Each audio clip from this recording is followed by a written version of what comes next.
तो इस वीडियो में हम समझेंगे सिंगल फेस ऑटो ट्रांसफार्मर के बारे में। तो जैसा कि आप यहाँ पे इमेज में देख सकते हैं, कुछ इसी तरीके का हमारा सिंगल फेस ऑटो ट्रांसफार्मर का डिवाइस होता है।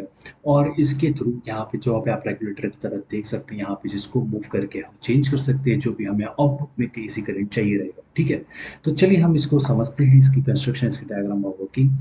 तो इस वीडियो में हम एक छोटा सा ओवरव्यू देखेंगे क्या क्या हम यहाँ पे समझने वाले हैं। एक छोटा सा इंट्रोडक्शन होगा सिंगल फेस ऑटो ट्रांसफार्मर के बारे में, इसका डेफिनेशन वगैरह, फिर उसके ब्लॉक डायग्राम और कंस्ट्रक्शन होंगे इस वीडियो के अंदर। ठीक है, तो चलिए हम आगे बढ़ते हैं। तो यहाँ पे डेफिनेशन यहाँ पे कुछ इस तरीके का है। The conventional transformer has separate primary and secondary winding. Auto transformer is a special transformer with only one winding. In an auto transformer, portion of the same winding act as both primary and secondary sides of the transformer.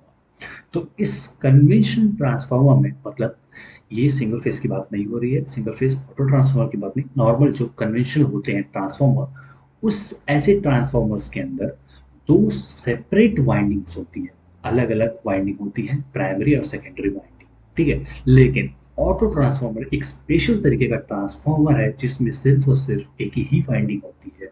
और ये जो auto transformer में same winding का portion रहता है, वो दोनों की तरह एक्ट करता है, प्राइमरी भी और सेकेंडरी भी।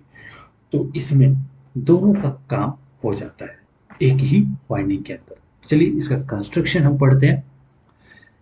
The normal two winding transformer has a separate primary and secondary winding, जैसा कि हमने अभी ऊपर पढ़ा।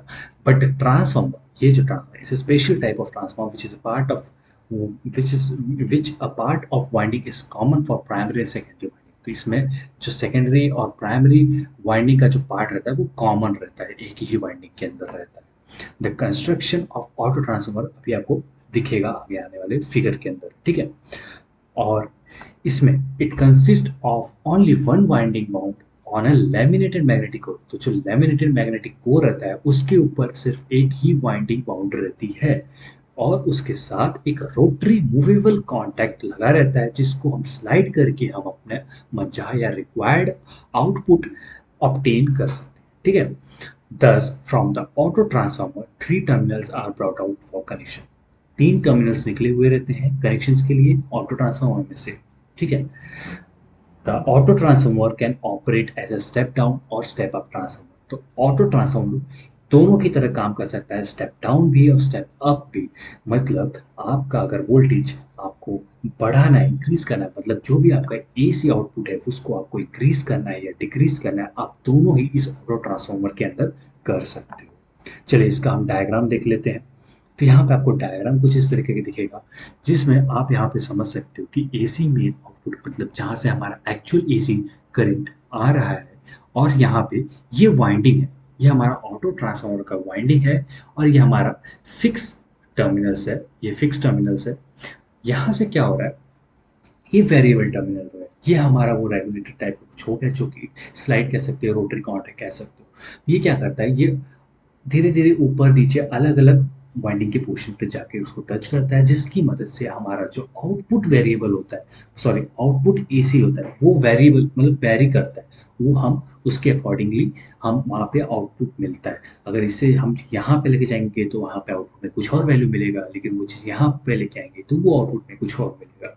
ठीक है, उसी तरीके का यहाँ पे एक दूसरा तरीके का यहाँ पे कनेक्शन दिखाया हुआ है। एक राउंड लैमिनेटेड कोर है, लैमिनेटेड कोर पे हमारा वाइंडिंग दिख रहा है आपको, इसमें सेकेंडरी प्राइमरी दोनों वाइंडिंग्स में लेमिनेटेड रहते हैं, ऊपर से माउंटेड रहते हैं।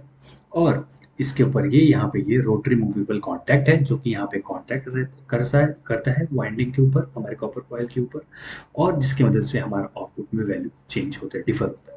ठीक है, तो ये हमारा सिंपल से डायग्राम था और auto single phase auto transformer का डेफिनेशन कंस्ट्रक्शन था।